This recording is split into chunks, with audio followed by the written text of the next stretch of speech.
नमस्कार मेरी प्यारी लॉयल फैमिली, मैं हूं आपका मायावी और आज के पॉडकास्ट में आपके लिए जो कहानी लेकर आया हूं वो बहुत ही ज्यादा भयानक रहने वाली है। इस कहानी में आपके सामने एक ऐसी सच्चाई आने वाली है जिसे जानकर आपके रोंगटे खड़े हो जाएंगे। साथियों, हम सभी इस धरती पर एक ही चीज के पीछे भागते हैं और वो है धन, दौलत और पैसा। सब चाहते हैं कि वो सफलता की बुलंदियों पर पहुंचें और इसके लिए वो जो चाहे वो करने को तैयार हो जाते हैं। कुछ लोग ऐसे होते हैं जो इन सबको मेहनत से नहीं बल्कि रातों रात पाना चाहते हैं। दुनिया के ज्यादातर लोग तो आपसे यही कहते हैं कि दुनिया में ऐसा कोई तरीका नहीं जिससे रातों रात करोड़ों रुपए मिल जाए, लेकिन कुछ ऐसे गुप्त तरीके भी हैं जिनसे ऐसी धन दौलत रातों रात मिल तो सकती है, पर उसके बदले में इतनी बड़ी कीमत चुकानी पड़ती है कि उसके आगे इस धन दौलत का फिर कोई मतलब ही नहीं रह जाता। आप जिस चीज के लिए वो धन दौलत चाहते हैं, अगर वो प्राप्त भी हो जाए और वो चीज न मिल पाए तो फिर उस धन दौलत का मतलब ही क्या रह जाता है। ना आपको परिवार मिल पाता है, ना खुशियां मिल पाती हैं, ना आप किसी के साथ रह सकते हैं। तो फिर बताइए, उस अथाह धन दौलत का आप क्या करेंगे जब आप अपनी खुशियों को ही गंवा देंगे या अपना पूरा जीवन ही गंवा देंगे और आपका जीवन आपका नहीं बल्कि किसी और की मुट्ठी में होगा। तो आज की कहानी हमें इलाहाबाद के रहने वाले मोहित ने भेजी है और जो कहानी मैं आपके साथ शेयर करने वाला हूं वो खुद मोहित के साथ घटित हुई है। दरअसल मोहित भी एक मिडिल फैमिली से बिलोंग करता है और उसके मन में भी वही सपने हैं जो भारत की गरीब जनता के अंदर होते हैं। और एक बार उसके हाथ एक ऐसी विधि लग जाती है जो उसे रातों रात करोड़पति बना देती है, और वो है साथियों यक्षिणी साधना। आपने काफी बार सुना होगा इस साधना के बारे में, लेकिन साथियों यह साधना भी कई प्रकार की होती है, जैसे कामिनी यक्षिणी साधना, स्वर्णमाला यक्षिणी साधना, चंद्रकला यक्षिणी साधना, विद्यावती यक्षिणी साधना, विपुला यक्षिणी साधना और अनुराधा यक्षिणी साधना। साथियों, यक्षिणी साधना अत्यंत शक्तिशाली और प्रभावशाली होती है, लेकिन इसे अत्यंत सावधानी और किसी गुरु के मार्गदर्शन में करना चाहिए। सही तरीके से साधना करने पर इसका लाभ तो मिल सकता है, लेकिन अगर थोड़ी सी भी गलती कर ली जाए तो फिर जान से हाथ भी धोना पड़ सकता है। तो इस साधना को जिसने खुद अपने ऊपर आजमाया है उस इंसान की कहानी मैं आपके सामने लेकर आया हूं। मैं जानता हूं काफी लोग इस बात को नहीं मानेंगे और वो अपनी जगह सही भी हो सकते हैं, लेकिन फिर मैं वही बात कहूंगा कि इस दुनिया में कुछ चीजें ऐसी होती हैं जो साइंस की दुनिया से बिल्कुल परे होती हैं। अगर आपको नहीं मानना तो आप मत मानिए, लेकिन इस बात का जरूर ध्यान रखिएगा कि आपके मानने या न मानने से इन चीजों पर कोई फर्क नहीं पड़ता, वो फिर भी इस दुनिया में मौजूद रहेंगी। तो मोहित की स्टोरी को शुरू करें। उससे पहले आपसे कहूंगा कि अगर अब तक भी आप हमारे फैमिली मेंबर नहीं बने हैं तो चैनल को सब्सक्राइब करके इस रिश्ते की गांठ को और मजबूत कर लीजिए, ताकि हर रोज शाम को आपको बेहतरीन से बेहतरीन कहानियां सुनने को मिल सकें। और हाँ, जितने भी लोग कहानियां सुन रहे हैं वो अपना एक प्यारा सा कमेंट जरूर कर दें और बताएं कि ये स्टोरी आपको कैसी लगी। तो साथियों, मोहित ने अपने साथ घटी हुई वो घटना मेरे साथ शेयर की है, उसको मैंने एक कहानी के रूप में तैयार कर दिया है। तो चलिए अब उस स्टोरी को शुरू करते हैं। कहानी शुरू होती है इलाहाबाद के एक मिडिल क्लास फैमिली से। सबसे पहले मैं आपको मोहित का परिचय करा देता हूँ। मोहित इलाहाबाद में एक मध्यम वर्गीय परिवार का लड़का था। उसके परिवार में उसके अलावा एक छोटा भाई और बड़ी बहन थे।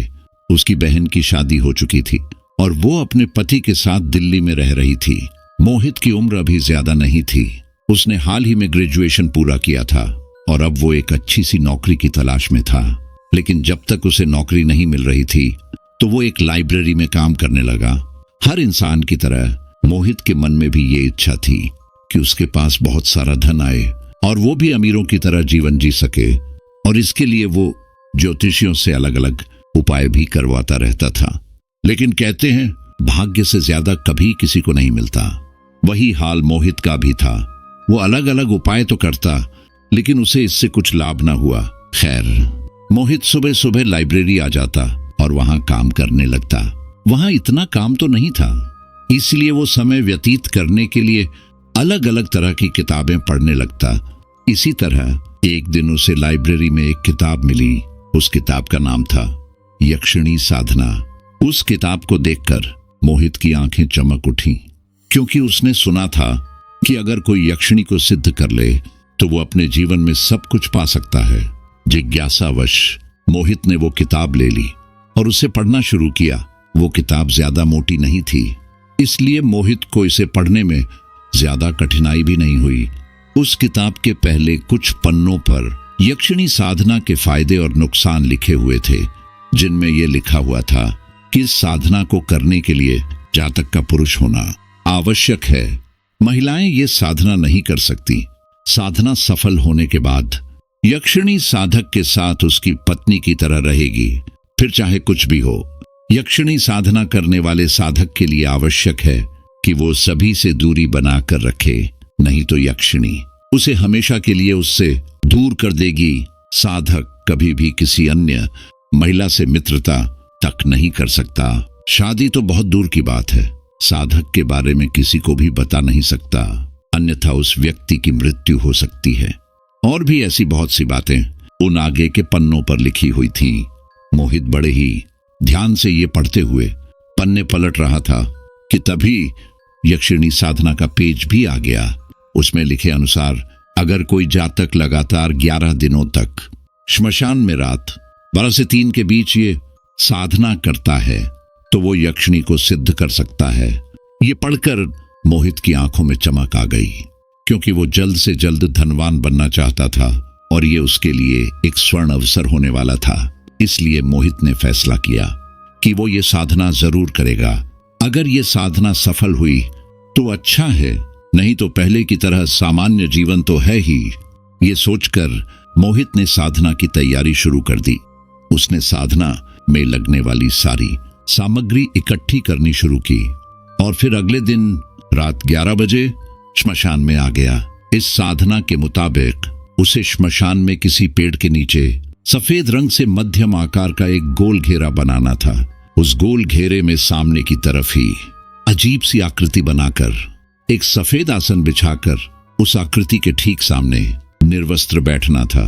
मोहित ने जल्दी से वो आकृति बनाई और फिर निर्वस्त्र होकर उस आसन पर बैठ गया। इस दौरान उसने पेड़ से एक टॉर्च बांध दी थी, जिसका प्रकाश सीधे नीचे बैठे मोहित के ऊपर पड़ रहा था। बैठते ही उसने कुछ अजीब से मंत्रों का उच्चारण करते हुए उस आकृति के ऊपर सफेद फूल अर्पित किए और फिर दोबारा मंत्र उच्चारण करना शुरू किया। उसके अजीबोगरीब मंत्रों की आवाज उस सन्नाटे में गूंज रही थी।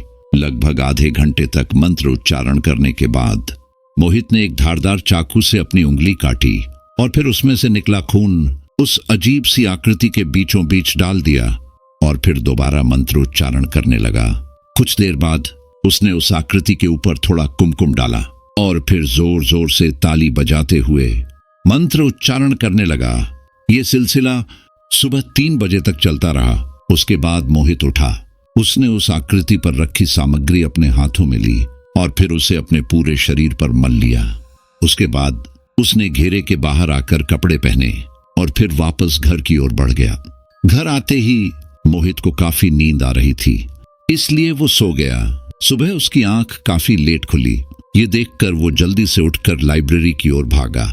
लेट आने के कारण आज उसकी काफी डांट पड़ी, लेकिन वो कुछ न बोलते हुए चुपचाप सुनता रहा। मोहित ने किताब में लिखे अनुसार विधि पूर्वक वो साधना की थी, इसलिए उसे पूरा यकीन था कि वो इसमें कामयाब जरूर होगा और अब बस उसे 7वें दिन का इंतजार था, क्योंकि किताब में लिखे गए एक तथ्य के अनुसार यक्षिणी साधना सफल होने पर इसकी अनुभूति 7वें दिन ही होने लगेगी। खैर, मोहित ये साधना लगातार करता रहा। वो हर रात को श्मशान जाता, वहां ये साधना करके घर वापस आ जाता, लेकिन इस साधना की वजह से उसकी नींद में खलल पड़ रहा था, जिस वजह से वो लेट उठता और फिर लाइब्रेरी भी लेट जाता और इसकी वजह से उसे काफी डांट पड़ने लगी थी। लेकिन मोहित ने फिर भी ये सब सुन लिया। लेकिन अब वो काफी चिंतित हो गया था, क्योंकि साधना करते हुए 8 दिन हो चुके थे, लेकिन अब तक उसे इसका आभास नहीं हुआ था। अब उसका भरोसा इस साधना से डगमगाने लगा था और अब वो सोच में पड़ गया था कि यह साधना आगे की जाए या नहीं। ऐसे ही सोचते सोचते रात के 10 बज गए और फिर उसने फैसला किया कि जहां 8 दिन कर लिए हैं वहां 3 दिन और सही। और फिर ये सोचकर मोहित श्मशान की ओर बढ़ गया। आज 9वां दिन था। आज की रात साधना करने के बाद भी मोहित को ऐसी कोई अनुभूति नहीं हुई, लेकिन उसने फैसला कर लिया था कि अगर ये साधना सफल नहीं भी हुई तो साधारण जीवन तो है ही। यही सोचकर उसने अगले दिन भी साधना की। 11वें दिन जब वो साधना कर रहा था तब उसे मंत्र उच्चारण करते हुए घुंघरू की आवाज सुनाई दी। वो आवाज सुनकर मोहित का दिल बैठ सा गया, क्योंकि वो उस समय श्मशान में था और हम अक्सर सुनते हैं कि श्मशान में भूत प्रेत घूमते हैं। मोहित को डर तो बहुत लग रहा था, लेकिन वो ये साधना यहां आकर छोड़ना भी नहीं चाहता था। इसलिए उसने अपनी आंखें बंद की और फिर मंत्र उच्चारण करने लगा। इसी दौरान उसे किसी के सामने से जाने का एहसास हुआ। मोहित ने डर के मारे आंखें खोली और सामने देखा तो पाया कि वहां कोई नहीं था। फिर उसने दोबारा अपनी आंखें बंद की और मंत्र उच्चारण करने लगा। कुछ देर बाद उसे फिर से किसी के सामने से जाने का एहसास हुआ, लेकिन इस बार मोहित ने कोई प्रतिक्रिया न देते हुए मंत्र उच्चारण जारी रखा।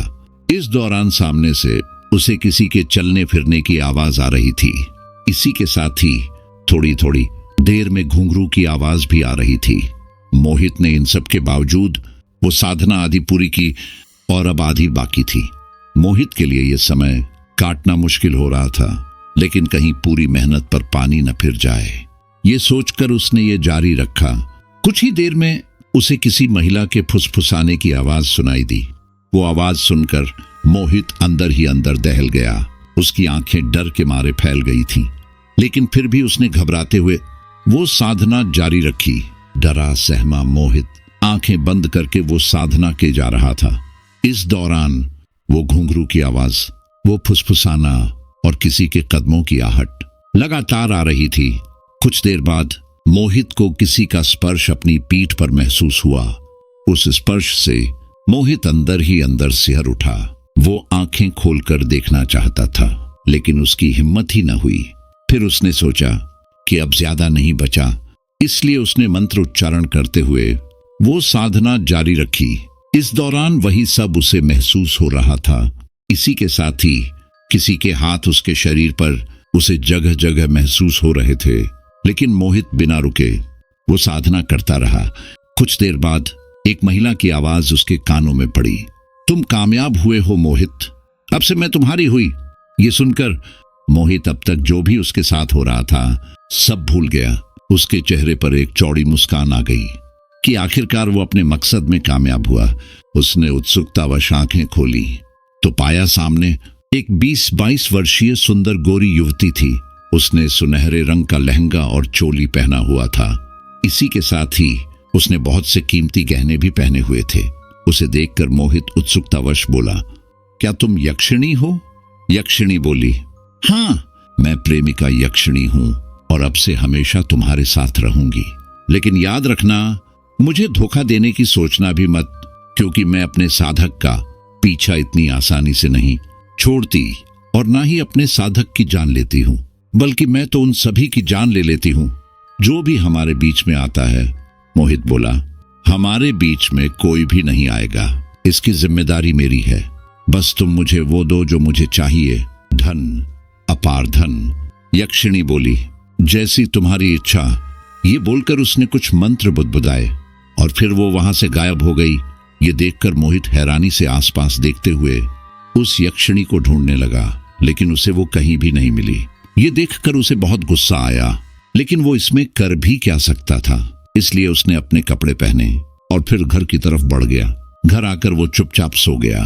कुछ देर बाद मोहित की नींद खुली और आंखें खोलते ही उसने पाया कि वही यक्षिणी उसके साथ लेटी हुई थी और उसके चेहरे पर हाथ फेर रही थी।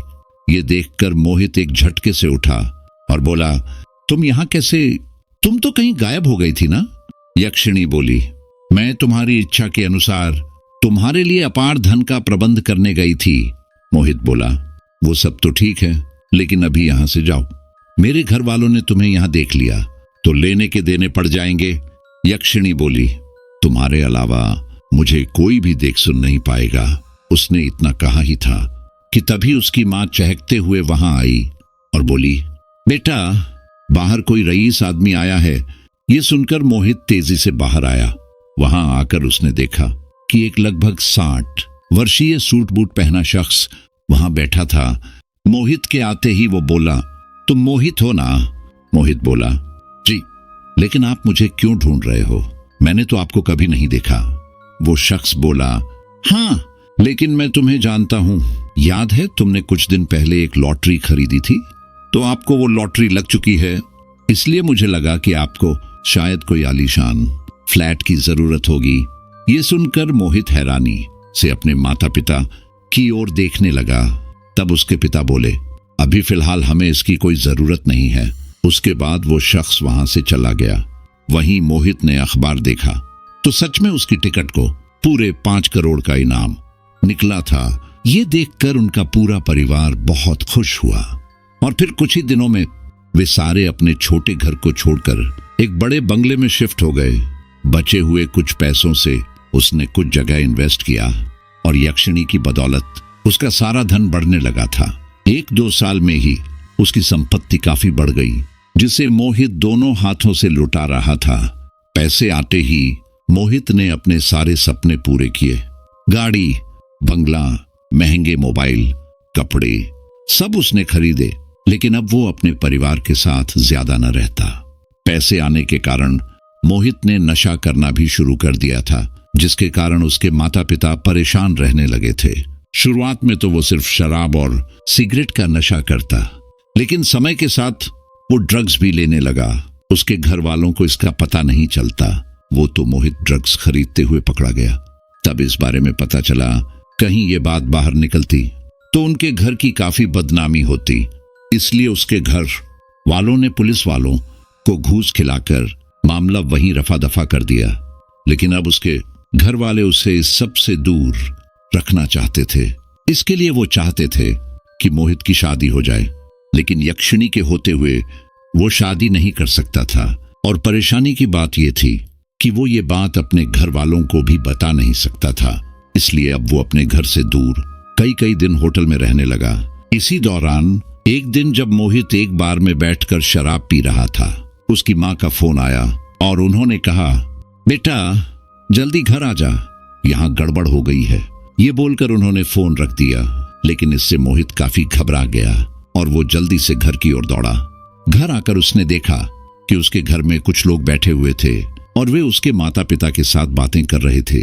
मोहित के आते ही उसकी माँ बोली, आजा बेटा, यहाँ मेरे पास बैठ। ये सुनकर मोहित बिना कुछ कहे उनके पास बैठ गया। उसके बैठते ही उसकी माँ उन लोगों से बोली, ये है मेरा बेटा मोहित, किस्मत का बहुत धनी है। आज हम इतने ऐशो आराम से इसी की वजह से ही तो रह रहे हैं। उन लोगों ने मोहित की ओर देखा। उसमें से शराब की बदबू आ रही थी। ये महसूस कर उन लोगों ने अपनी नाक पर हाथ रख लिया। तभी मोहित की माँ दोबारा बोली, अरे इसकी एक मीटिंग थी और बड़े बड़े लोगों में तो ऐसी मीटिंग में पीना लगा ही रहता है। अब जो है जैसा है आपके सामने है। अगर आपको ये रिश्ता मंजूर हो तो बात आगे बढ़ाई। ये सुनकर उन लोगों ने एक दूसरे की ओर देखा और फिर उनमें से एक 55 वर्षीय व्यक्ति बोला, देखिए, हमें तो लड़का पसंद है, अब लेन देन की बात हो जाए। उसके बाद उन सभी ने लेन देन की बात कर मोहित के हाथ में शगुन के पैसे दिए और फिर वहां से चले गए। उनके जाने के बाद मोहित बोला, क्या आप लोग बताएंगे कि ये सब हो क्या रहा है? अरे जब मैंने बोल दिया कि मुझे शादी नहीं करनी, तो क्यों ये सब नाटक लगा रखा है? ये सुनकर उसकी माँ को काफी गुस्सा आया और वो बोली, क्यों नहीं करनी तुझे शादी? हाँ, अरे शादी की उम्र हो गई है और अब तो हमारे पास सब कुछ है, फिर क्या परेशानी है? हम भी तो चाहते हैं कि तेरा परिवार बढ़े। ये सुनकर मोहित कुछ न बोला, क्योंकि वो उन्हें यक्षिणी के बारे में कुछ बता नहीं सकता था। मोहित अपने कमरे में आ गया। वो सोच ही रहा था कि इस मुसीबत से छुटकारा कैसे पाए कि तभी यक्षिणी वहां आई। इस दौरान वो काफी गुस्से में लग रही थी। उसकी खूबसूरत आंखें स्याह काली हो चुकी थीं और वो गुस्से में बोली, तो तुम मुझे धोखा दोगे? ये सुनकर मोहित घबराते हुए बोला, देखो, मेरा ऐसा कोई इरादा नहीं है, मैं कुछ करता हूं इस बारे में। लेकिन यक्षिणी कुछ न बोली और वहां से गायब हो गई। उसके जाने के बाद मोहित सोचने लगा कि आखिर क्या किया जाए। लगभग 1 से 1.5 घंटे बाद यक्षिणी वहां प्रकट हुई और अब वो काफी शांत लग रही थी। ये देखकर मोहित हैरानी से बोला, क्या बात है, तुम इतनी शांत कैसे लग रही हो? यक्षिणी बोली, तुमसे कहा था ना कि हमारे बीच में कोई नहीं आना चाहिए, लेकिन फिर भी आज तुम किसी और को हमारे बीच में लाकर खड़ा करना चाहते थे। तुम्हें क्या लगा कि मैं तुम्हें ऐसे ही छोड़ दूंगी? बिल्कुल नहीं, बल्कि मैं जो भी हमारे बीच में आएगा उसे मार डालूंगी। ये सुनकर मोहित घबराते हुए बोला, 1 मिनट, इसका मतलब तुमने उस लड़की को मार डाला? यक्षिणी बोली, हाँ। और फिर यक्षिणी वहां से गायब हो गई। उसके जाते ही मोहित दौड़कर कमरे से बाहर आकर अपनी माँ से बोला, माँ, अभी जो लोग आए थे उनका नंबर आपके पास है, उन्हें अभी इसी वक्त फोन लगाइए, मुझे कुछ गड़बड़ लग रही है। ये सुनकर उसकी माँ ने उनके घर पर फोन लगाया, लेकिन कोई फोन उठा ही नहीं रहा था। उन्होंने दोबारा फोन लगाया, लेकिन इस बार भी किसी ने फोन नहीं उठाया। ये देखकर मोहित काफी घबरा गया। तब उसकी माँ बोली, थोड़ी देर में वो लोग कॉल कर लेंगे। ये बोलकर वो अपने कामों में लग गई। वहीं मोहित भी बार बार उनको फोन लगाने लगा। लगभग आधे घंटे बाद किसी ने फोन उठाया और रोते हुए बताया कि जिस लड़की की शादी मोहित के साथ तय हुई थी, उसने कुछ देर पहले फांसी लगाकर आत्महत्या कर ली। ये सुनकर मोहित अंदर ही अंदर दहल गया, क्योंकि अब तक वो इस बात को इतनी गंभीरता से नहीं ले रहा था। खैर, ये बात मोहित भूलने की कोशिश करने लगा। लेकिन कुछ दिन बाद दोबारा उसके घर वाले उसकी शादी के लिए लड़की वालों को घर लेकर आए। उस समय मोहित घर पर नहीं था, इसलिए उसकी गैर मौजूदगी में ही ये रिश्ता जोड़ लिया गया। शाम को मोहित के घर आते ही उसकी माँ ने उसे मिठाई खिलाई और कहा, बेटा, हमने तेरी शादी तय कर दी है। लड़की बहुत सुंदर और सुशील है। ये सुनकर मोहित काफी घबरा गया। उसे इससे पहले हुई उस लड़की की आत्महत्या की बात याद आने लगी। ये सोचकर वो घबराते हुए बोला, माँ, ये आपने क्या किया? मैंने मना किया था। अरे, आपने देखा नहीं कि इससे पहले उस लड़की के साथ क्या हुआ? उसकी माँ बोली, जरूरी थोड़े ही है कि ये सब दोबारा होगा, और वैसे भी उस लड़की ने आत्महत्या की थी। शायद वो ये शादी नहीं करना चाहती थी, लेकिन इस बार ऐसा कुछ नहीं होगा। ये बोलकर उसकी माँ अपने काम में लग गई। वहीं यक्षिणी भी आंखों में अंगारे लिए वहां से गायब हो गई। उसे जाता देखकर मोहित को समझ जा चुका था कि अब आगे क्या होने वाला है, लेकिन वो इसमें कुछ न करते हुए बस मूक दर्शक बना रहा। कुछ देर बाद यक्षिणी वापस वहां आई और बोली, अब अगली बार ऐसा कुछ हुआ तो मैं उस लड़की के साथ साथ तुम्हारी माँ को भी खत्म कर दूंगी, ताकि आगे से ऐसा कुछ न हो। ये बोलकर यक्षिणी वहां से गायब हो गई और मोहित सोचने लगा कि अब ऐसा क्या करे जिससे उसके घर वालों के दिमाग से उसकी शादी का ख्याल निकल जाए। अगले दिन उसके घर वालों को पता चला कि उस लड़की ने भी आत्महत्या कर ली थी। ये सुनकर अब उसके घर वाले काफी चिंतित हो उठे थे। इसीलिए उन्होंने किसी पंडित को मोहित की कुंडली दिखाने की सोची। ये सुनकर मोहित को एक आइडिया आया और वो बोला, मेरे जानने वालों में एक ज्योतिषी है, मैं आज ही जाकर उनसे इस बारे में बात कर लूंगा। ये सुनकर उसके घर वाले निश्चिंत हो गए। वहीं शाम को आकर मोहित ने अपने घर वालों से कहा, ज्योतिषी बोल रहे थे कि मेरे ग्रह फिलहाल काफी खराब है, और अगर मैंने किसी स्त्री से संबंध रखे तो वो मारी जाएगी। ये सुनकर उसके घर वालों ने उसकी शादी का विचार छोड़कर उसके छोटे भाई की शादी की तैयारी करने लगे। कुछ ही महीनों में उन्हें एक अच्छी लड़की मिल गई और फिर जोरों शोरों से उसकी शादी की तैयारी शुरू हुई। मोहित अपने परिवार के साथ अपने भाई की बारात लेकर गया। वहां शादी में मोहित को एक लड़की दिखाई दी, जिसे देखकर मोहित देखता ही रह गया। उसकी खूबसूरत काली आंखें, नागिन जैसे काले बाल, गोरा चेहरा, तीखे नैन नक्श और नीली साड़ी में उसका रूप यौवन से उभर कर दिखाई दे रहा था। उस लड़की को देखकर मोहित उससे बातें करने लगा। बातों बातों में उसे पता चला कि उस लड़की का नाम प्रीति है और वो दुल्हन की सहेली है। मोहित उस पूरे समारोह में प्रीति के साथ ही रहा। उन दोनों में नजदीकियां बढ़ी, जिसके दौरान उन्होंने एक दूसरे को अपने फोन नंबर दिए। शादी होते ही मोहित बारातियों के साथ वापस घर आ गया।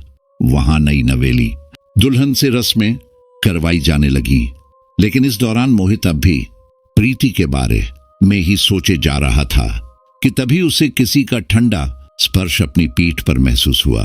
उस स्पर्श से मोहित वास्तविक दुनिया में आया, क्योंकि यह स्पर्श किसी और का नहीं बल्कि यक्षिणी का था। खैर, सारी रस्में होने के बाद सभी अपने अपने कमरों में चले गए। वहीं मोहित भी अपने कमरे में आ गया। कमरे में आते ही वो अपने बिस्तर पर पड़ गया। कुछ देर बाद यक्षिणी ने उसे छूना शुरू किया। इन सब से मोहित को काफी अजीब लग रहा था, इसलिए उसने उसका हाथ अपने ऊपर से हटाया और सोने की कोशिश करने लगा। ये देखकर यक्षिणी को बहुत गुस्सा आया और वो बोली, ये तुम क्या कर रहे हो? मैं तुम्हारी प्रेमिका हूं और मुझे प्रसन्न रखना तुम्हारी जिम्मेदारी है। ये सुनकर मोहित बोला, मुझे नींद आ रही है, और उसके बाद वो सो गया। वहीं यक्षिणी अब भी बड़बड़ा रही थी। मोहित अब सुबह सुबह जल्दी ही घर से निकल जाता, क्योंकि यक्षिणी उसके साथ बाहर कम ही जाती थी, और घर से बाहर निकलते ही वो प्रीति से बातें करने लगता। वहीं शाम को घर आकर मोहित खाना खाने के बाद नींद की दवा लेकर सो जाता, ताकि उसे यक्षिणी का सामना ज्यादा न करना पड़े। ऐसे ही कुछ दिन बीत गए और अब मोहित का प्रीति के प्रति प्यार दिन ब दिन बढ़ता जा रहा था। वो पूरी जिंदगी उसके साथ रहना चाहता था, लेकिन फिर यक्षिणी प्रीति के साथ क्या करेगी, ये सोचकर ही वो सिहर जाता। इसी दौरान एक दिन जब मोहित घर वापस आया तो उसकी मां ने उससे कहा, हमने पूजा यानी मोहित के भाई की पत्नी की चचेरी बहन के साथ तेरा रिश्ता तय कर दिया है। चिंता मत कर, जब तेरी कुंडली में सब सही हो जाएगा तभी हम तेरी उसकी शादी करेंगे। ये सुनकर मोहित काफी घबरा गया। तभी यक्षिणी रूह कंपा देने वाली ठंडे स्वर में बोली, तुम्हारे घर वाले हमारे बीच में आ रहे हैं मोहित, अब इन्हें मरना ही होगा। ये सुनकर मोहित घबराते हुए बोला, नहीं, ऐसा मत करना प्लीज, मैं समझा दूंगा उन्हें। मोहित को इस तरह से खुद से ही बात करता देखकर उसकी मां हैरानी से बोली, तेरी तबीयत तो ठीक है ना? किससे बात कर रहा है तू? ये सुनकर मोहित अपनी मां की ओर पलटा और बोला, देखो मां, मेरी बात सुनो, मैं किसी और से प्यार करता हूं और उसी के साथ रहूंगा, इसलिए आप लोग उसे मना कर दीजिए। ये सुनकर उसकी मां बोली, क्या? कौन है वो? हमारी जात बिरादरी की तो है ना? मोहित बोला, अरे तो क्या हो गया जो? वो हमारी जात बिरादरी की नहीं है और मुझे कुछ नहीं चाहिए। मैं जात बिरादरी कुछ नहीं मानता, और हाँ, मैं रहूंगा उसी के साथ ही। और अगर आप लोगों ने मेरे इस फैसले के खिलाफ जाने की कोशिश की तो आप लोग मेरा मरा मुंह देखेंगे। ये सुनकर उसकी मां ने लड़की वालों को फौरन मना कर दिया और फिर मोहित अपने कमरे में आ गया। वहां आते ही उसने दरवाजा लगाकर यक्षिणी से कहा, देखो, मैंने इस शादी के लिए कैसे सबको मना कर दिया, अब प्लीज तुम मेरे परिवार को कुछ मत करना।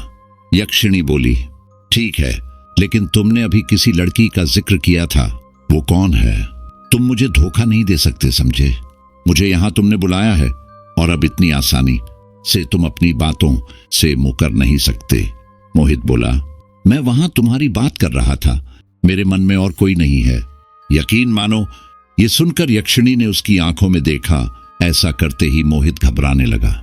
वहीं यक्षिणी की आंखों में क्रोध आ गया और वो बोली, तुम मुझसे झूठ बोल रहे हो, बताओ कौन है वो? मोहित ने अपने आप को नियंत्रित करते हुए कहा, तुम्हें कोई गलतफहमी हुई है, और अगर तुम्हें मेरी बात का यकीन नहीं तो मेरे साथ पूरे दिन रह सकती हो। ये सुनकर यक्षिणी इस बात को राजी हो गई। अब मोहित जहां भी जाता यक्षिणी उसके साथ रहती, इसीलिए वो प्रीति से बात भी नहीं कर पा रहा था। प्रीति को ये बात बहुत अजीब लगी। वो बार बार जब भी मोहित को फोन करती तो या तो मोहित फोन उठाता ही नहीं या फिर व्यस्त हूं बोलकर फोन काट देता। कुछ दिनों तक ये सब चलने के बाद जब प्रीति ने दोबारा उसे फोन लगाया तो इस बार उसका फोन व्यस्त आ रहा था। पहले तो उसे लगा कि शायद वो किसी से जरूरी बात कर रहा होगा, लेकिन जब पूरे दिन भी उसका नंबर व्यस्त आया तो उसे पता लग चुका था कि उसने उसका नंबर ब्लॉक कर दिया था। ये देखकर प्रीति बुरी तरह से टूट गई। उसे समझ नहीं आ रहा था कि अचानक मोहित को क्या हो गया। जो वो उससे बात तक नहीं करना चाहता। पहले तो उसने भी उसे भूलकर आगे बढ़ने का सोचा, लेकिन फिर उसने सोचा कि एक आखिरी बार उससे जाकर बात करनी चाहिए, कहीं ऐसा ना हो कि उसे बाद में पछतावा हो। ये सोचकर प्रीति रविवार को मोहित के घर पहुंची। अपनी सहेली को वहां देखकर मोहित की भाभी पूजा बहुत खुश हुई।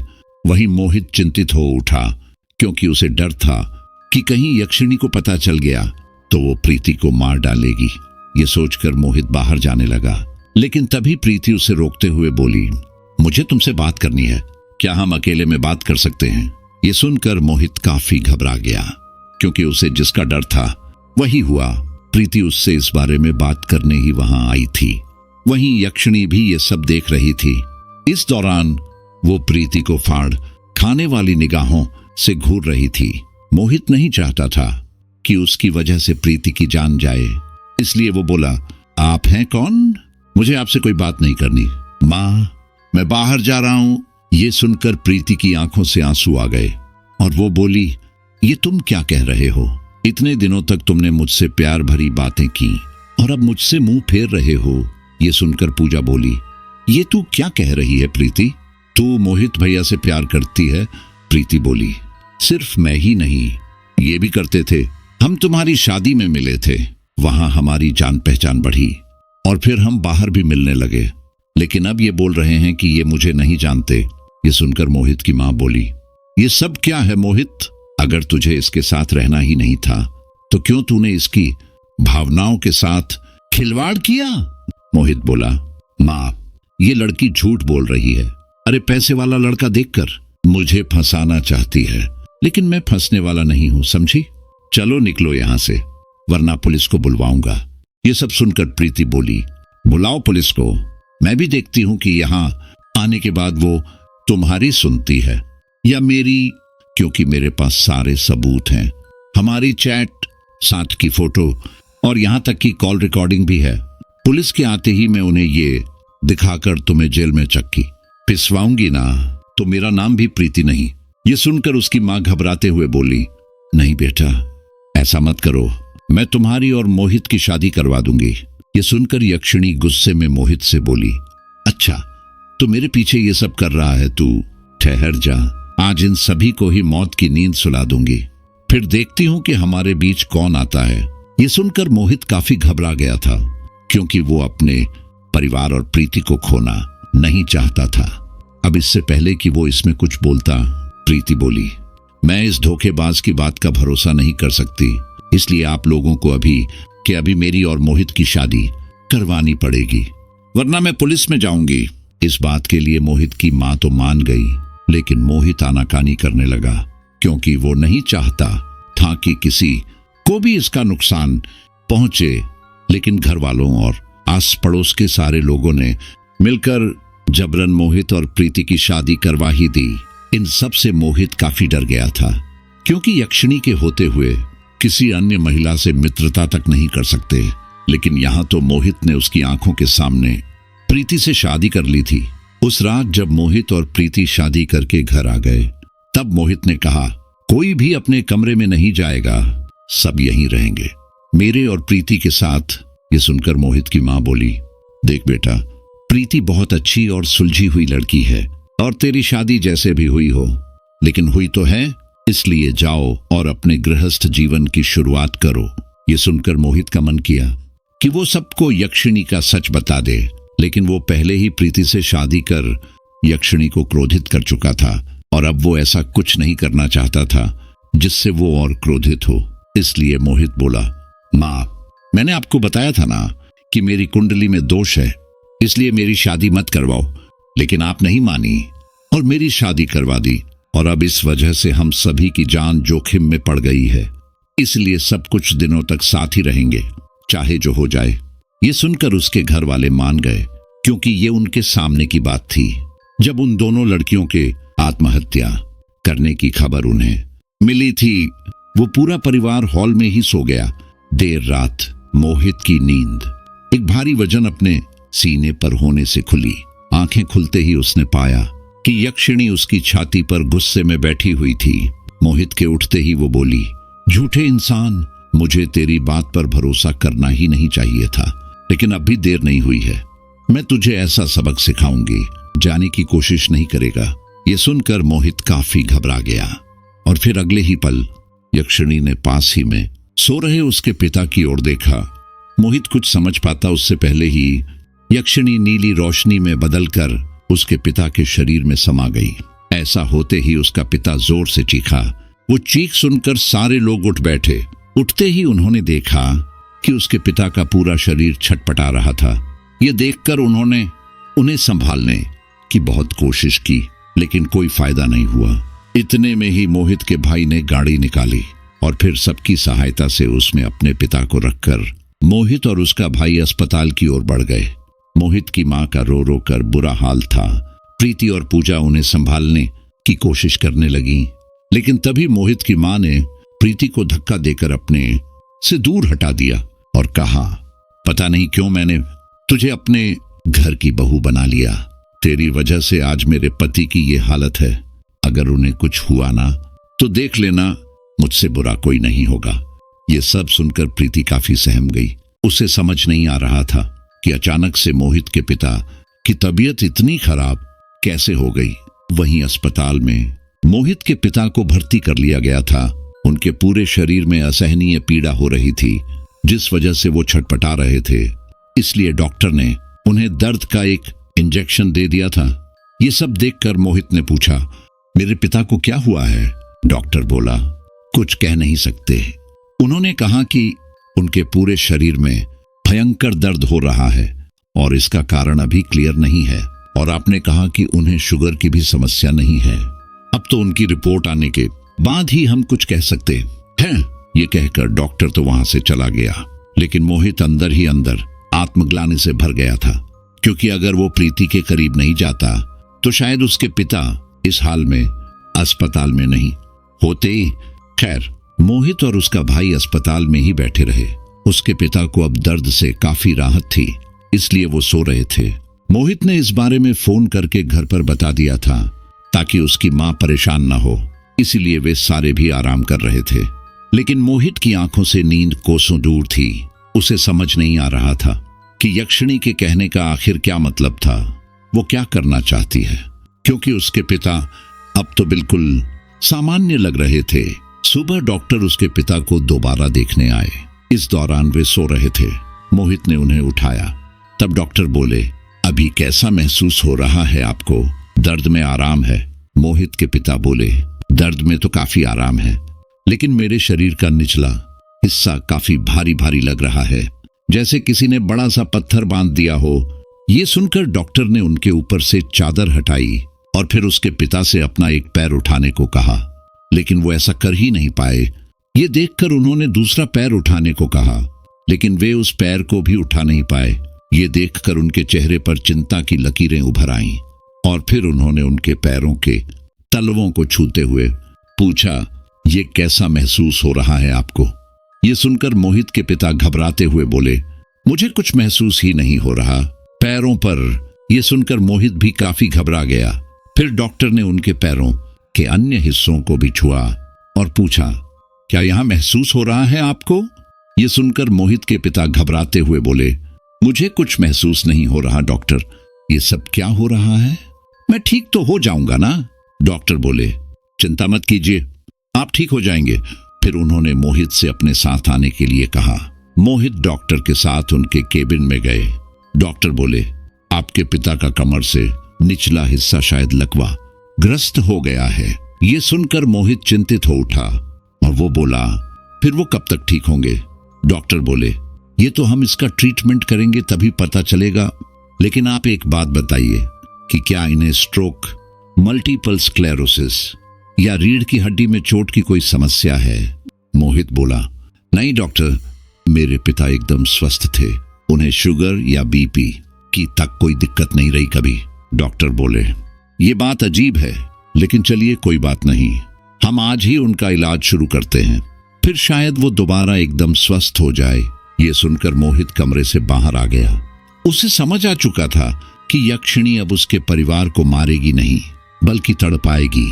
खैर, डॉक्टर ने मोहित के पिता का ट्रीटमेंट शुरू किया और फिर 2-3 दिनों बाद उन्हें अस्पताल से छुट्टी दे दी गई। मोहित ने अपने पिता का ख्याल रखने के लिए एक आदमी रख लिया जो उन्हें नहलाने धुलाने से लेकर दवा देने तक का सारा काम करने लगा। वहीं मोहित की मां अब प्रीति से काफी गुस्से में रहने लगी थी, जिसके लिए मोहित को काफी बुरा लगता, क्योंकि इन सब में उसकी तो कोई गलती थी ही नहीं। खैर, उसके पिता को अस्पताल से घर आए अभी 2-3 दिन ही हुए होंगे कि एक शाम को मोहित के भाई की पत्नी पूजा सीढ़ियों से फिसलकर गिर पड़ी। उस समय सब घर पर ही थे, इसलिए वो लोग जल्दी से उसे अस्पताल ले गए। पूजा के सिर पर काफी चोट आई थी और इसी के साथ ही उसके एक पैर की हड्डी भी टूट चुकी थी। करीब 3-4 दिनों तक पूजा अस्पताल में ही रही और फिर उसे भी डिस्चार्ज मिल गया, लेकिन हड्डी टूटने के कारण वो भी बिस्तर पर आ गई। मोहित ने पूजा के लिए भी एक नर्स को रख लिया जो उसके सारे काम कर देती। वहीं मोहित की मां अब उससे बोलने लगी, इस प्रीति के पैर हमारे घर में पड़ते ही सारी खुशियां चली गईं, इसलिए कैसे भी करके इसे यहां से निकाल फेंको। ये सुनकर मोहित को काफी बुरा लगा, क्योंकि उसे पता था कि इसमें प्रीति की कोई गलती नहीं थी, और अगर उसने प्रीति को घर से निकाला तब भी यक्षिणी इतनी आसानी से उन्हें छोड़ने वाली नहीं थी। इसलिए वो बोला, मां, इन सब में उसकी कोई गलती नहीं है, गलती मेरी है। जब मेरी ही कुंडली में दोष था तब मुझे उससे दूर रहना चाहिए था, लेकिन नहीं, सब जानते हुए भी मैं इसके करीब आया और अब मेरे की गई सजा आप सभी को भुगतनी पड़ रही है। ये सुनकर उसकी मां कुछ न बोली, क्योंकि कहीं न कहीं इसके लिए वो भी दोषी थी। इस बात को भूलकर वे सारे आगे बढ़ने की कोशिश करने लगे, लेकिन यक्षिणी ये होने दे तब ना। पूजा को अस्पताल से आए 4-5 दिन ही हुए होंगे कि मोहित के भाई नकुल का घर आते समय एक भयंकर एक्सीडेंट हो गया। आनन फानन में उसे अस्पताल ले जाया गया। वहां उसकी जान तो बच गई, लेकिन वो कोमा में चला गया। अपने परिवार को इस तरह से देखकर मोहित की हिम्मत अब जवाब देने लगी थी। वो पहली बार रोने लगा था। उसे रोता देखकर प्रीति ने पूछा, क्या बात है मोहित, तुम इतना परेशान क्यों हो? मुझे बताओ, हम मिलकर इसका समाधान ढूंढेंगे। ये सुनकर मोहित बोला, आज मेरी वजह से मेरा लगभग सारा परिवार ही बिस्तर पर पड़ा हुआ है और मेरा भाई तो पता नहीं कभी जागेगा या नहीं। अरे अभी तो उसके सामने उसकी पूरी जिंदगी पड़ी है, अभी अभी तो उसकी शादी हुई थी। और ये कहते हुए मोहित जोर जोर से रोने लगा। प्रीति ने उसे चुप करवाया और कहा, देखो मोहित, कुछ चीजें हमारे हाथ में नहीं होती, इसलिए हम कुछ नहीं कर सकते, इसलिए अपने आप को दोष देना बंद कर दो। मोहित बोला, तुम नहीं जानती प्रीति, ये सब मेरी ही वजह से हो रहा है। और फिर उसने रोते हुए प्रीति को यक्षिणी साधना के बारे में सारी बात बता दी कि कैसे उसने यक्षिणी को सिद्ध करके ये सब पाया। प्रीति को यह सुनकर थोड़ा अजीब लगा, क्योंकि इस बात पर भरोसा करना मुश्किल था, लेकिन मोहित ने फिर उसे उन लड़कियों के आत्महत्या के बारे में बताया। अब प्रीति को भी थोड़ा थोड़ा इस बात पर यकीन होने लगा था, इसलिए उसने उससे पूछा, तुमने वो साधना कौन सी किताब पढ़कर की थी? मोहित बोला, वो किताब तो मैंने वापस लाइब्रेरी में जाकर रख दी। लेकिन क्यों? तब प्रीति बिना कुछ कहे उसे अपने साथ लाइब्रेरी ले गई। वहां उसने वो किताब ली और फिर उसे पढ़ने लगी। लगभग 1-1.5 घंटे बाद पूरी किताब पढ़ने के पश्चात प्रीति की आंखों में चमक आ गई और वो बोली, उस यक्षिणी से छुटकारा पाने का रास्ता मिल गया। ये सुनकर मोहित हैरानी से बोला, क्या? कौन सा रास्ता? प्रीति बोली, देखो मोहित, इस किताब में कई तरह की यक्षिणी साधना लिखी हुई है, जिनमें से तुमने सबसे पहले वाली साधना की है और वो है प्रेमिका यक्षिणी साधना। इस साधना को करने से तुमने प्रेमिका यक्षिणी को सिद्ध कर लिया था, इसलिए तुम्हारे साथ ऐसा हो रहा है और अब तुम्हें दोबारा से यक्षिणी साधना करनी होगी। ये सुनकर मोहित हैरानी से बोला, क्या दोबारा से यक्षिणी साधना? अरे तुम्हारा दिमाग तो सही है ना? अगर दोबारा साधना कर दूसरी यक्षिणी भी मेरे पीछे लग गई तो? प्रीति बोली, ऐसा कुछ नहीं होगा, क्योंकि अब तुम्हें प्रेमिका यक्षिणी की नहीं बल्कि मां यक्षिणी की साधना करनी होगी। अगर तुम्हारी साधना सफल हुई तो वे तुमसे तुम्हारी कोई इच्छा पूछेंगी और तुम्हें उनसे प्रेमिका यक्षिणी से छुटकारा मांगना है, इसके अलावा कुछ नहीं, क्योंकि माँ यक्षिणी तुम्हारी एक ही इच्छा पूरी कर सकती है और ये होने के बाद वो वहां से चली जाएंगी। लेकिन प्रेमिका यक्षिणी के जाते ही उसने जो भी तुम्हें दिया है सब चला जाएगा। ये सुनकर मोहित सोच में पड़ गया, क्योंकि उसने ये सब पाने के लिए इतना कुछ किया था और अब वो इसे इतनी आसानी से छोड़ना नहीं चाहता था। ये सोचकर उसने वो यक्षिणी की किताब ली और फिर उसे पढ़ना शुरू किया, ये सोचकर कि शायद उसे कोई ऐसा रास्ता मिल जाए जिससे उसे यक्षिणी से छुटकारा भी मिल जाए और धन दौलत भी उसके पास ही रहे। लेकिन वो किताब पूरी पढ़ने के बाद भी उसे ऐसा कोई रास्ता नहीं मिला। अब रास्ता यही था कि या तो वो अपने पूरे परिवार का जीवन बचा ले या तो ये धन दौलत। और मोहित ने बिना अधिक समय गंवाए इसमें अपने परिवार को चुना। फिर उसी रात श्मशान में उसी पेड़ के नीचे बैठकर वो सफेद घेरा बनाकर मोहित ने वो साधना करनी शुरू की। साधना के पहले दिन प्रेमिका यक्षिणी ने उसका ध्यान भंग करने की बहुत कोशिश की। वो कभी उसकी माँ की आवाज में तो कभी उसके पिता की आवाज में उसे बुलाती, लेकिन मोहित अपनी जगह से तस से मस न हुआ। पहले दिन की साधना करके मोहित जैसे ही उस घेरे से बाहर आया तो प्रेमिका यक्षिणी उसके ऊपर झपट पड़ी, जिससे मोहित नीचे गिर पड़ा। उसके नीचे गिरते ही यक्षिणी बोली, ये तू क्या कर रहा है? हाँ, तू मेरे खिलाफ साजिश रच रहा है? आखिर तू दोबारा यक्षिणी साधना करके क्या करना चाहता है? लेकिन मोहित कुछ न बोला।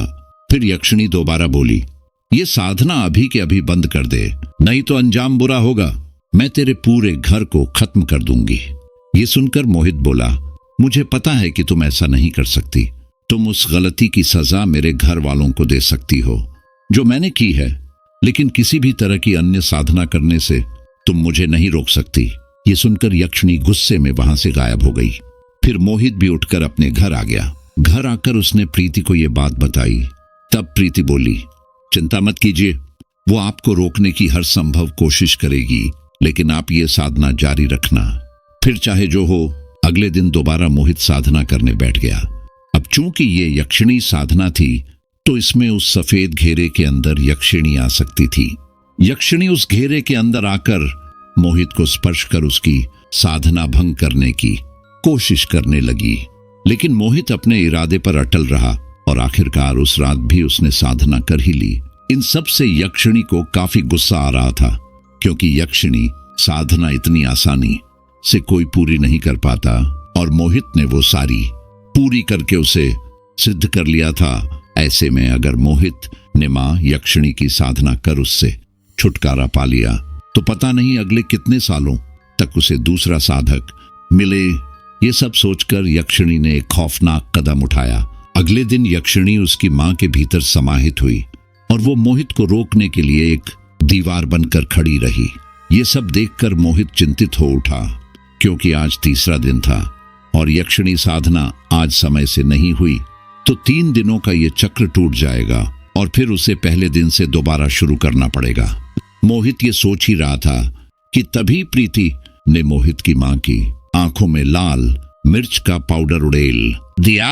उस पाउडर से उसकी मां तिल मिलाते हुए बाथरूम की तरफ दौड़ी। ठीक इसी दौरान प्रीति ने बाथरूम का दरवाजा लगा दिया और मोहित से कहा, आप जाइए, इन्हें मैं देख लूंगी। ये सुनकर मोहित वहां से चला गया और फिर दोबारा से साधना करने लगा। जैसे तैसे मोहित ने उस रात भी वो साधना पूरी की। वहीं दूसरी तरफ यक्षिणी इन सबसे काफी गुस्से में थी। यहां एक बात मैं आपको बता दूं कि प्रीति हमेशा तुलसी की माला अपने गले में धारण करके रखती थी और उस तुलसी की माला की वजह से प्रीति के ऊपर वो यक्षिणी हावी नहीं हो सकती थी। वहीं उसके घर वाले टूटे फूटे पड़े थे तो वे भी उसके किसी काम के नहीं थे, लेकिन अब उसे एक नई युक्ति सूझी। अगले दिन दोबारा मोहित साधना करने के लिए निकला। इस दौरान उसे एक रास्ते पर गायों का झुंड दिखा। उस झुंड के कारण मोहित दूसरे रास्ते की ओर बढ़ गया। दूसरे रास्ते पर उसने देखा कि सड़क के बीचों बीच एक बड़ा सा गड्ढा था, जिससे उस पार जाना मुश्किल था। ये देखकर मोहित जंगल वाले रास्ते से जाने लगा। वो अभी कुछ आगे गया ही होगा कि तभी अचानक उसने देखा कि सड़क पर बीचों बीच एक मोटा सा पेड़ टूटकर गिर गया था। ये सब देखकर मोहित का माथा ठनका कि ये सब अचानक कैसे हो सकता है। उसे इसमें यक्षिणी का हाथ लगा। उसने फिर भगवान का नाम लिया और फिर अपनी बाइक सीधा उसी पेड़ के पास ले जाने लगा। देखते ही देखते वो उस पेड़ के आर पार निकल गया। ऐसा होते ही वो बड़बड़ाया, मेरा शक सही निकला, ये सब यक्षिणी का किया धरा है। वो मुझे भ्रम में डालकर साधना करने से रोकना चाहती है, लेकिन मैं रुकने वाला नहीं हूं। और फिर मोहित तेज गति से उसी श्मशान की ओर जाने लगा। वहां आकर उसने दोबारा साधना शुरू कर दी। किताब में लिखे अनुसार आज साधना का आखिरी दिन था, लेकिन ये काफी कठिन होगा, क्योंकि साधना के अंत में मोहित को अपना एक अंगूठा काटकर अग्नि में अर्पित करना था।